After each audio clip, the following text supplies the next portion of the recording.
ویسے تو صلہ رحمی ایک ہمارے دین کا اتنا اہم فریضہ ہے کہ اس کے غیر موجودگی میں یا اس کے اپوزٹ جو چیز ہے قطع رحمی، اس کی بہت زیادہ ہمارے دین میں مذمت کی گئی ہے۔ لیکن رمضان کو اس کا مہینہ کیوں کہا گیا؟ اس کی ریزن یہ ہے، اس کی وجہ یہ ہے کہ رمضان صبر کا مہینہ ہے، اور صلہ رحمی ہو نہیں سکتی جب تک انسان کے اندر صبر کا مادہ نہ ہو۔ کیونکہ ہوتا کیا ہے کہ بسا اوقات ہم اپنے دوستوں کی تو بہت ساری باتوں کو معاف کر دیتے ہیں، لیکن اپنے رشتہ داروں کی چھوٹی سے چھوٹی بات کو بھی ہم معاف نہیں کر پاتے اور اپنے دل میں اس کے لیے بغض اور کینہ رکھ بیٹھتے ہیں۔ تو رمضان دلوں سے کینے اور بغض کو نکال دینے والا مہینہ ہے۔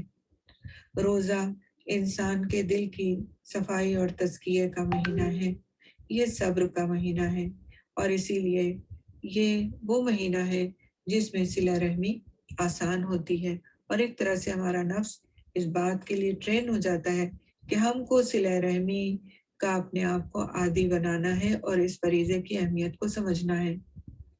انسان اس دنیا میں تنہا زندگی بسر نہیں کر سکتا، باہمی میل ملاپ اس کی ضرورت ہے، کیونکہ ایک دوسرے سے ملاقات سے انسان کو سکون ملتا ہے۔